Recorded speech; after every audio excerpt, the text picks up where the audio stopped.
Marcos's nomination as Interior Secretary. Rodriguez announced the nomination in a media briefing this afternoon. Marcos and Abalos are said to be close friends. Small wonder, the Marcos campaign headquarters is in Mandaluyong City, the Abalos clan's bailiwick. Meanwhile, members of the transition team have been identified.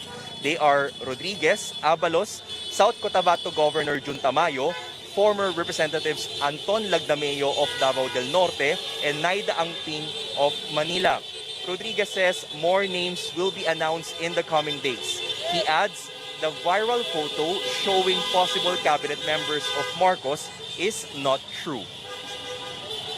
Apart from being competent and qualified, most of course is what yung sinasabi ko kahapon pa, yung may pagmamahal sa bansa, yung kinikilala, yung watawat ng Republika ng Pilipinas, yung rumirespeto sa saligang batas at hindi kailanman nananawagan at mananawagan. Respeto sa saligang batas at hindi kailanman nananawagan at mananawagan ng pagpapabagsak ng gobyerno. Talking about another subject, Rodriguez gives an idea on how Marcos will respond to the family estate tax liability when he becomes president. His chief of staff says Marcos will follow the law and the Constitution. Marcos's rivals founded on the non-settlement of estate taxes that have supposedly ballooned to over 203 billion pesos. The Supreme Court ruled in 1999 that the Marcos family must pay at least 23 billion pesos in estate taxes. Back to you, Mike. All right, Rex Romito reporting there from the Marcos campaign headquarters. 4 days after the election, supporters of Vice President Leni Robredo and Senator Francis Pangilinan will again gather for a Thanksgiving party. Our senior correspondent, Anjo Alimario, is at the Ateneo de Manila University. Anjo, what can we expect tonight? You know what, Maya, it would have been a sweeter had it been a victory party, but hundreds of supporters of Vice President Leni Robredo and Senator Kiko Pangilinan filled the Bellarmine Field of the Ateneo de Manila University for a night of Thanksgiving. Tayo ang liwanag, isang pasasalamat. This may be the last time that the so-called campaigns are getting together post-election. They say they're here to relive the peace movement, the great run they had campaigning for the Leni-Kiko tandem. The mass was just held earlier, and the program is just about to start here. There will be performances, though we don't have the list yet of the artists and bands who will be performing tonight. And like in past rallies, supporters brave the hot weather to show their love for the tandem. And just right now, Maya, we're seeing Robredo arriving here at the Ateneo de Manila University. Of course, it's expected that she will be addressing the crowd here later. The event was supposed to be held at the Quezon Memorial Circle, but the local government denied a permit, saying the presence of enormous crowd on a weekday would cause massive traffic, countless stranded commuters, and a significant risk to overall health. Now, before heading to the Salamat, Robredo made time to visit Nanay Gloria Beltran's wake in Tarlac. Beltran was a supporter of Robredo, whom she met at the Tarlac rally. And in her recent messages, Robredo has been appealing to her supporters to accept the final election result. Mike? Okay, Anjo, we're seeing lots of supporters there again. Anjo Alimario there reporting. The canvassing of votes for the Senate and party list enters its final stretch. Melissa Lopez brings us the details from Pasay City. Mel, how soon can we see winning candidates proclaimed?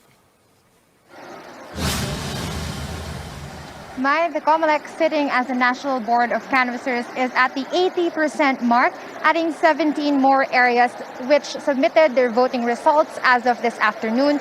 That accounts for 138 out of a total 173 certificates of canvass. Now our partial and official tally is still as of May 12, covering 50.8 million voters. It continues to match the partial and unofficial count reflected in the Media Transparency server, which already stopped operations at 3 p.m. today, with 98.35% of election returns already in. Actor Robin Padilla leads the COMELEC's partial official tally with 23.9 million votes, followed by Congresswoman Lauren Legarda and broadcaster Rafi Tulfo with over 21 million each. Rounding up the Magic 12, Arwin Gatchalian, Cheese Escudero, Alan Cayetano, Mark Villar, Mig Zubiri, Joel Villanueva, JV Ejercito, Risa Ontiveros, and Jinggoy Estrada. Count led by ACT CIS with a wide margin. It is followed by Ako Bicol, One Rider, 4 Piece, Ang Provinciano, Sagip, and Sibak. However, it will take a while for the COMELEC to finish canvassing about 40 more certificates of canvass, as some are not yet in. Over 20 of these are coming from abroad. For one, thousands of voters from Filipinos based in mainland China and special administrative regions have not come in, as there's still no voting in Shanghai due to a prolonged COVID-19 lockdown. Other manually prepared reports have also not come in from areas unable to send the data electronically. Still, COMELEC expects proclamation to proceed by Sunday or Monday. Maganda naman po yung projections that the remaining manually prepared COCs will come within also our timelines.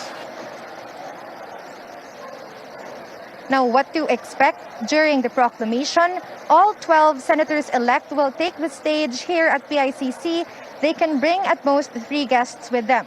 The iconic hand-raising gesture will have to be modified in keeping with minimum health protocols, and after a few days, party list groups will be declared as well once the computation on the seat allocations is finalized. 2 representatives may join the ceremony. Mai, back to you. Mel, is there an update on the request for more honoraria for teachers who spent longer hours on voting day? Now that's still up for discussion. It's being finalized, although Commissioner George Crisilla already recommended that to the Commission and Bank. He says the teachers have to at least be compensated for the additional trouble and the time taken away for rest and for their family. He says the commissioners have agreed, but they cannot grant that yet because it still needs to be approved by the Budget Department and the Commission on Audit. So far, they say that the 915 precincts which had defective vote counting machines, those teachers working there, who worked there last Monday, will be covered if ever it is approved. Mai. Thank you, Melissa Lopez, reporting live from Pasay. A number of groups mount several Black Friday rallies across the country to oppose election results that were supposedly rigged in favor of presidential frontrunner Bongbong Marcos. One of these protests was at the Harbor Square in Pasay City this morning. Protesters were supposed to march to the NBOC at PICC, but police officers immediately blocked their way. The convener of poll watchdog Contra Daya was among the demonstrators. He says Contra Daya recorded more than 8,000 incidents, which include vote buying, malfunctioning vote counting machines, and red tagging, among others. Tinututulan natin yung denialism na ginagawa ng Marcos camp, pati na rin yung red tagging na ginagawa laban sa mga progresibong kandidato at party list group. But another poll watchdog, the Parish Pastoral Council for Responsible Voting, or PPCRV, maintains there are no election irregularities. On Thursday, the PPCRV said the match rate between physical and electronic returns is at 100%. Up next on Newsnight, health authorities talk about cases of another Omicron subvariant and a possible spike in cases this year. And how is the Philippines' medal tally in the Southeast Asian Games so far? We bring you the updates after this break.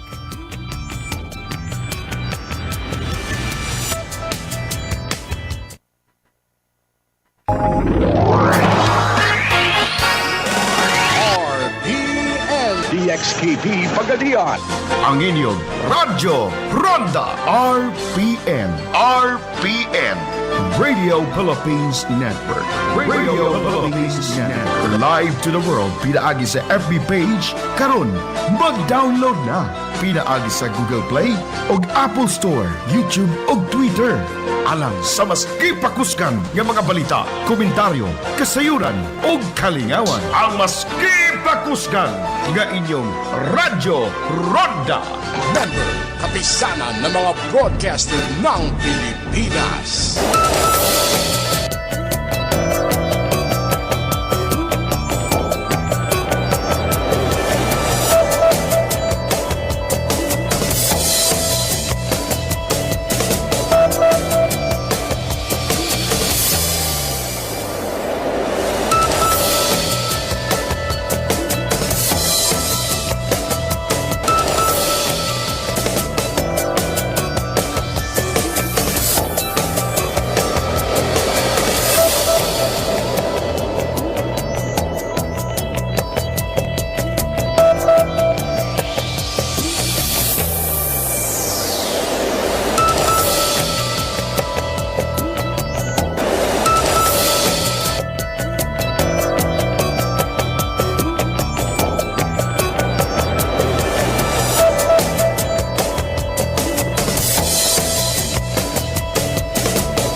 Welcome back to Newsnight. The Health Department again reminding the public to keep their guard up as another transmissible Omicron subvariant enters the country. Officials also project a possible spike in infections by mid-year. Carolyn Bonkin reports. A number of hospitals reporting fewer COVID-19 admissions. At the national level, daily cases are at 146. Over 100 daily infections fewer even before the Omicron spread in December. But just as numbers are improving, the Health Department projects a possible peak in infections by mid-year because of low booster uptake, waning immunity, and more transmissible variants. Nakakakita tayo ng pagbagal ng pagturok ng ating mga booster doses. Assuming na ganito pa rin ang rate ng pagbibigay natin ng booster at may dumating na bagong variant na mas transmissible, inaasahan natin ang peak ng kaso at ng mga ospital at ICU admission sa darating na Hulyo 2022. COVID-19 weekly cases could spike to over 7,700 by July 27th. With the presence of an immune-escaping variant. It's the kind of coronavirus that could escape antibodies from vaccines and previous infection. And if it is also more transmissible, the projection climbs to 14,600 cases weekly by June 23rd. Hospital admissions could also be higher than the Omicron wave early this year. This is even if 500,000 people get boosted monthly. Ang ating bakuna, ang main purpose would be for us to be protected against severe and critical infections and even deaths. So kaya napaka-importante sa projections na to kasi pinakita niya kung gaano tataas ang severe and critical cases sa ating bansa kung sakasakali na bumababa na nga ang immunity natin at saka may pumasok nga na variant of concern which is more transmissible and it escapes immunity. Recent check on some COVID-19 samples found another Omicron subvariant. The first BA.2.12.1 cases in the country. 2 in Metro Manila, both recovered in April. Kung hindi bakunado ang mga individual na nagpositibo, baka malala na ang kanilang naging sitwasyon. Nawawala po ang bisa ng bakuna matapos ang ilang buwan kaya napaka-importante ng booster shot upang mapanatili ang proteksyon laban sa COVID-19. All 39 close contacts did not show symptoms. 11 foreigners and a local crew in Puerto Princesa City in April also reportedly got the subvariant. All 28 of their close contacts are negative for COVID-19. They all recovered in April. BA.2.12.1 cases are among causes of spike in New York. It spreads faster than the highly transmissible BA.2. And initial studies abroad show it's likely better at immune evasion, escaping antibodies that could protect us from the virus, but is not yet likely to cause severe disease. Carolyn Bonkin, CNN Philippines. Detained Senator Laila de Lima hopes to score a win in her pending drug cases after failing in her re-election bid. De Lima's former driver and bodyguard, Ronnie Dayan, maintains he did not transact with convicted drug lords for the senator. Amor Santos with the details. Ronnie Dayan, Senator Laila de Lima's former bodyguard and co-accused in one of her 2 remaining drug cases, tells the court he never received any drug money for the former Justice Secretary who has been detained for more than 5 years. It was Dayan's first time to testify for his defense at the Muntinlupa Regional Trial Court Branch 204 Friday morning. De Lima attended the hearing, her first public appearance after her failed re-election bid. Salamat po sa suporta, salamat sa dasal. Magdasal tayo lagi para sa ating bayan. Dayan denies receiving millions of pesos from then Corrections Bureau officer in charge, Rafael Ragos. His defense, he was home in Pangasinan when the handover was supposed to have taken place at De Lima's residence in Parañaque. Dayan says then House Justice Committee Chairman Ray Umali forced him to pin De Lima down, and that he agreed to do so under duress. May mga statements na parang upon the dictate of Congressman Umali, according to Ronnie Dayan. Ang sabi niya sa akin is that he was not assisted by a counsel of his own choice, by a competent counsel. Wala kaming paraan para mag-corroborate because nga with the death of Ray Umali. But this is all consistent with the testimony of Kerwin Espinosa, Rafael Ragos, and now Ronnie Dayan, na different members of the government are doing their part to coerce the witnesses against Senator Laila de Lima. Dayan also denies transacting with convicted drug lords on de Lima's behalf. After Kerwin Espinosa, Rafael Ragos, and Ronnie Dayan withdrew their testimonies that implicated de Lima, the senator's camp is hopeful the court will finally dismiss her cases or at the very least allow her to post bail. Amor Santos, CNN Philippines.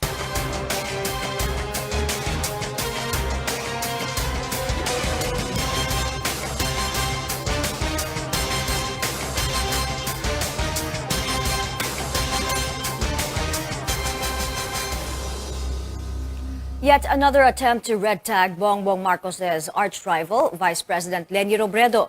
The National Anti-Communist Task Force wants Robredo to concede to Marcos to supposedly prevent her supporters from joining protests allegedly led by communists. And as George Cahilas tells us, another agency claims a local publisher wants to radicalize children with its books on martial law.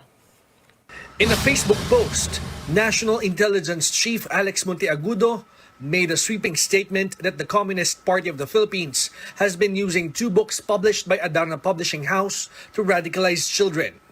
Ang problema sa mga libro na inilabas, these are biased presentation of the history, sabi.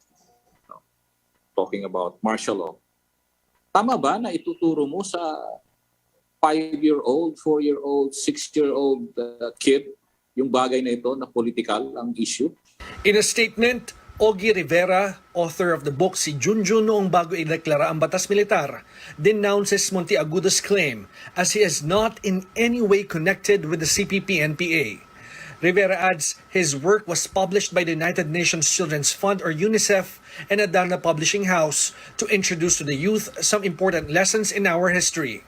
Monteagudo criticized another book entitled Ito ang Diktatura, a translation of the Spanish children's book Así es la Dictadura, which describes the characteristics of dictatorship. Identified dictators in the book include Adolf Hitler of Germany, Mao Zedong of China, Joseph Stalin of Russia, Kim Jong-il of North Korea, Fidel Castro of Cuba, and Ferdinand Marcos Sr. of the Philippines. CNN Philippines is trying to reach Adarna Publishing for comment. Meanwhile, the National Task Force to End Local Communist Armed Conflict or NTF-ELCAC accuses the CPP-NPA of possibly sowing chaos in the coming days by agitating supporters of Vice President Leni Robredo to join protests against election results and the Marcos family. The late dictator's son, Bongbong Marcos, is poised to become the next president of the Philippines. NTF-ELCAC is urging Robredo to concede to Marcos to calm her supporters. Nililin lang na naman ang mga anak natin na hinihimok at ginagalit against government at tinuturuan na itong mga bagong mga followers ni Leni Robredo na dahil nakipagsabwatan ay binuksan ang pintuan dito sa mga CPP, NPA, NDF. The Communist Party of the Philippines in a statement denies the allegation, saying that the action of NTF-ELCAC is a pretext to a crackdown on mass actions and exercise of people's democratic rights. It adds the NTF-ELCAC is very eager to be of service to Marcos Jr. CNN Philippines is trying to get a statement from Vice President Robredo's camp. George Cahilas, CNN Philippines. Updates in sports. Straight ahead, Filipino athletes clinch more medals at the Southeast Asian Games today. And it's Eagles versus Maroons tonight at the highly anticipated decision match for the UAAP Men's Basketball Championship. You're watching CNN Philippines.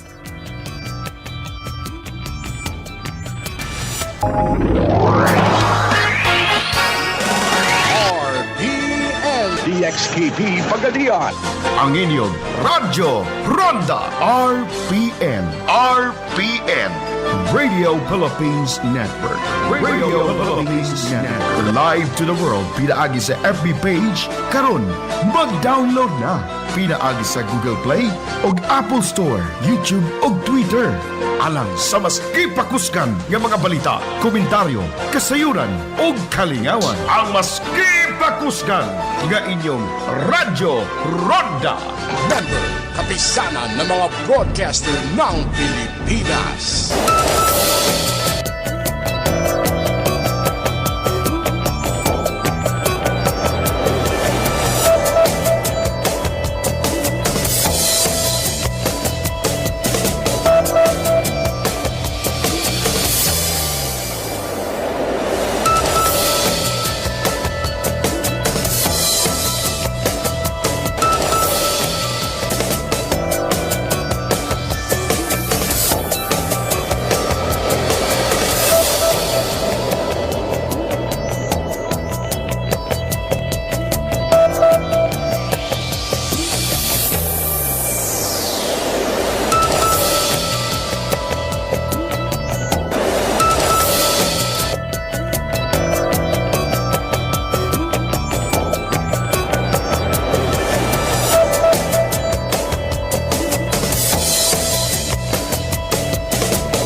This is Newsnight on CNN Philippines. NBA news now, the Miami Heat secures first ticket to the Eastern Conference Finals. The team beat the Philadelphia 76ers in Game 6 of the semis today, 99-90. Set to face Miami are either the Milwaukee Bucks or the Boston Celtics. The Bucks are one victory away from winning the series. Heading to Vietnam, the Philippine rowing team bags one medal after another in the Southeast Asian Games. The country bagged bronze in the categories lightweight men and women's quadruple sculls and men's lightweight coxless 4. That's a medal finish for 3 out of 4 rowing events today. And Jones Inso earned silver in wushu under the men's Taijikwan event. Team Philippines' first gold medal this year was from Pencak Silat athlete Mary Francine Padios. The proud mother, Dawn Padios, tells fellow parents with children pursuing sports to be always supportive. Ang success ng isang bata pagdating sa sa sports ay nakasalalay din sa support ng parents. Team Philippines already has 19 medals under its belt. 2 golds, 6 silvers, and 11 bronzes just a day after the SEA Games formally opened. Curash's Jackie Lou Escarpe bagged the Philippines' second gold medal earlier. And it's a big night for college hoop fans. UP and Ateneo are giving it their all for the much-awaited UAAP Finals Game 3. The first quarter of the do-or-die match is ongoing at the Mall of Asia Arena, with UP leading 17-11. UP is on a mission to end its 36-year championship drought, while Ateneo goes for a 4-peat title. Find out which squad takes season 84 by going to our social media pages for updates. And that's it for now. Join me again on news.ph at 7 p.m. I'm Mai Rodriguez for Newsnight, where we go above and beyond the headlines.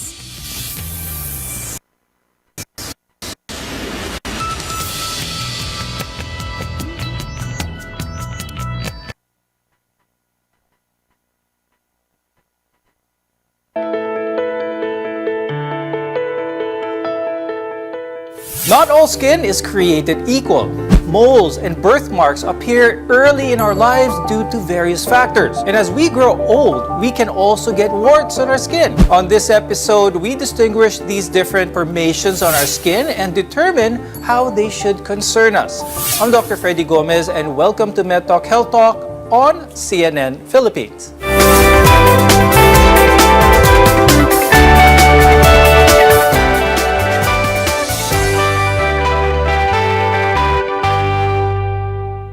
Our guests are here today to give insight on birthmarks, moles, and warts. With us is Dr. Claudine Ray Lagman Javier. She's a dermatologist from Derma 360 and the Makati Medical Center. Also with us is Dr. Maria Cristina Puyat, who is a dermatologist and preventive regenerative medicine specialist at the Rizal Medical Center. Let's talk about birthmarks, or what we call here in the Philippines, nabalat. Now, this refers to discolored skin that is either on a flat or raised areas and are often seen at birth or form shortly after birth. Now, we'll start the discussion with Dr. Claude.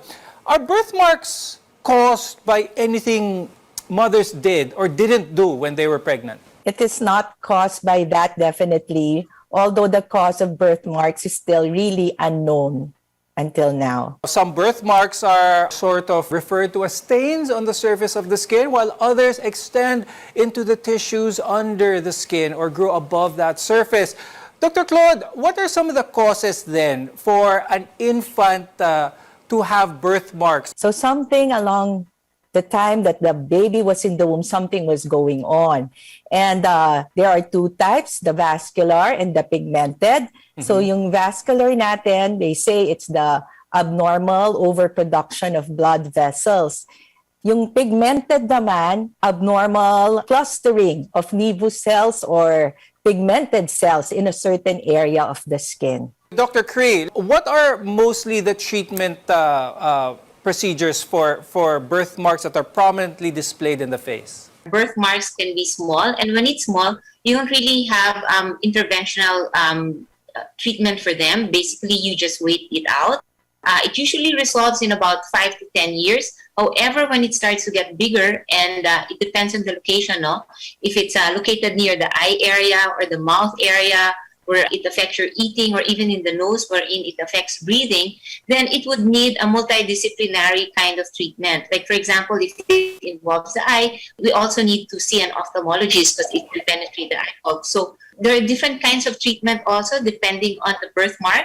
If it's a plain cavernous hemangioma, we can do pulse dye laser treatments. If it's, for example, if it's like AV malformation or venous malformation, we can do sclerosing agents, and if it's too big, then we can also ask the help of surgeons. Initially, for the parent of the child that they see with a mark on their face, is this something that needs immediate attention from a dermatologist? Most of it are benign, but then there are a portion of it. It can be disfiguring, but also it involves other organs. So we need to check that out. It's not just a matter that if you have a hemangioma, you just leave it behind. That's why you need to see a dermatologist so that we can properly evaluate the condition and suggest proper treatment. Now let's talk about moles naman, because there's what we call congenital nevi, which are mostly benign. But in rare cases, infants can also have a very large mole called a giant congenital melanocytic nevus. Now, Dr. Cree, what are the causes for these large moles? Are these random genetic mutations, or are they linked to some other medical condition possibly? In most cases, nobody really knows. You're just born with it. However, these moles we cannot prevent moles. Moles are just supposed to develop when it develops. But what's important is to avoid it from becoming malignant. So there are means and ways to prevent that one. Now, Dr. Claude, a lot of people are asking, Ano ba yung purpose ng moles? How does this form? What is it? Why do some people have more moles than others? Actually, pag mas marami kang moles, mas nakakatakot, saka mas mahirap i-monitor. Tapos, siguro kung ang purpose lang ang hanapin natin, it may be a beauty mark or a distinguishing detail on her skin or his skin. Dr. Cree, when it comes to the area where the mole is situated at, are there some areas on the body that need more attention than others? With moles, basically, we need to find out certain things. Like A is for asymmetry, like if there are irregular appearance of the two halves of the mole, then that should be a concern. B is for borders. So we need to see if the borders are all regular and rounded. If it's irregular, then it can be a sign of concern also. Next is C, which is color. So the existing mole, usually it's like a brown, black, it's homogeneous in color. When it starts to speckle or it creates an array of colors, then that is something of concern as well. The other thing is D for diameter. Usually moles are about 6 millimeter or 1/4 of an inch. If it goes more than that, then it's also an area of concern. And E is the evolution. So if you have new moles, like when you're over 30 and you get new moles, these are changing moles, then you also need to be of concern with that. Now, as for the location, if it's in the ear, the nose, and in the face, basically the concern is more of cosmetic. You don't want to disfigure or scar your face. So that is the best way why you should see a dermatologist. Another area of concern are areas where you cannot really monitor them, like the back, because you can't see them if it's changing color or if it's growing. Then that's another areas of concern. In the anal area, areas that you don't really see. Now, skin marks usually aren't harmful or contagious, but in some cases, these skin pigments might mean something else. When we return, we'll discuss warts and other medical conditions linked to abnormal skin growth. This is MedTalk Health Talk. We'll be right back.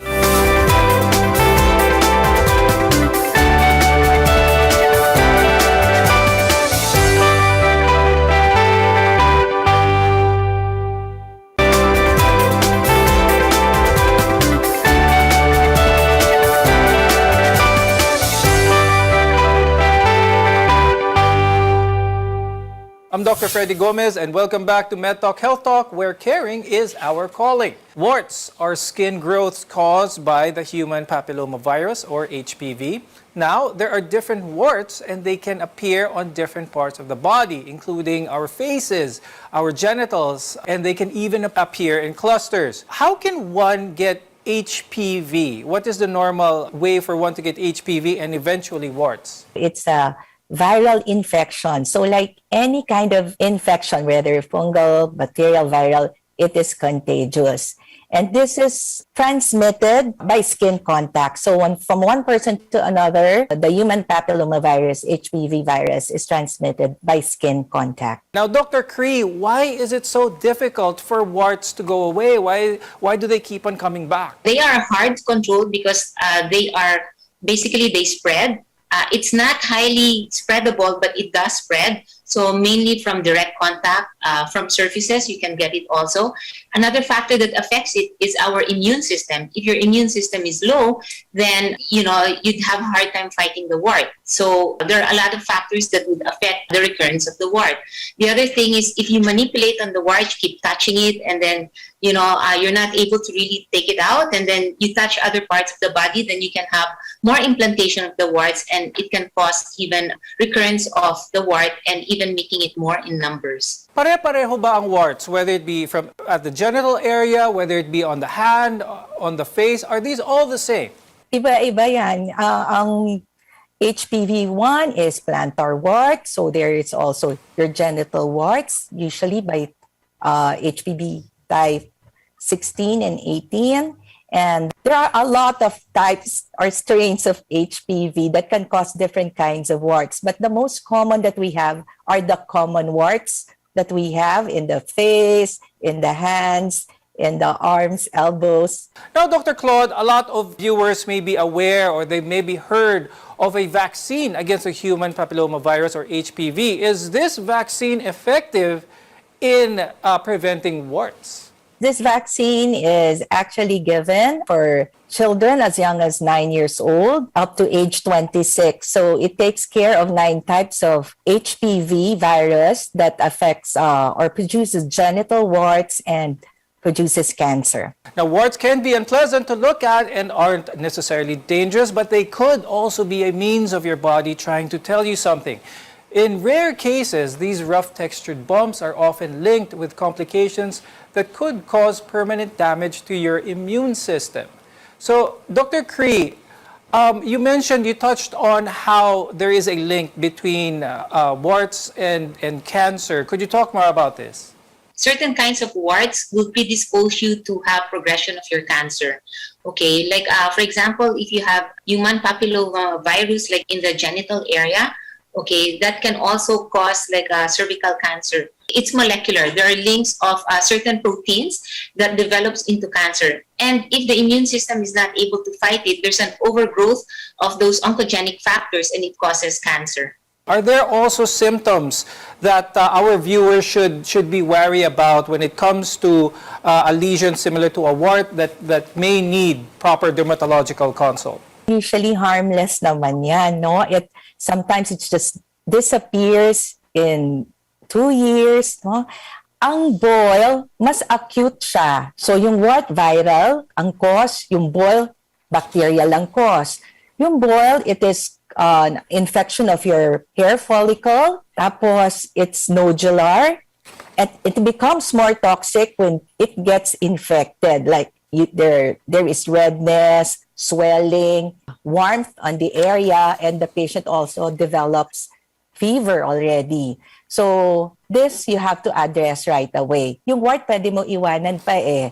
Tapos, the reason why you need to also see these boils, kasi sometimes, hindi ito yung parang volcano erupting bigsa or boil lang, no? Sometimes, it is quiet, walang pain, tapos it's growing very rapidly, no? Yung pala keratoacanthoma na. So yung keratoacanthoma, precancerous lesions yon. Are there some practices that people should be wary of that can be at risk of contracting warts? Yung mahilig magkutkot, so yung mga atopic patients, very prone sila sa warts.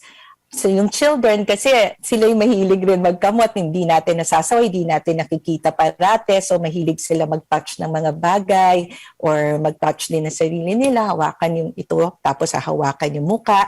So yung children, mas common magka-warts, yung mga immunocompromised, yung mga may HIV o kaya yung mga treated for cancer, or may diabetes, yan, yung mga weak ang immune system, mas prone din sila magka-warts. When we come back, our guests will give you advice on how to take good care and manage our moles, warts, and birthmarks, and ways to prevent skin cancer. This is Med Talk Health Talk. We'll be right back.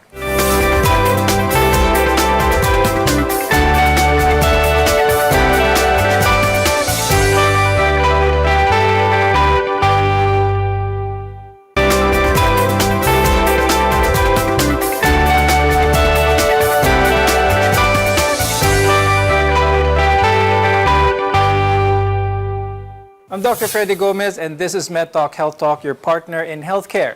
Now, kids growing up with big moles, especially those that are raised, may scratch this or cause some form of mechanical trauma on these moles.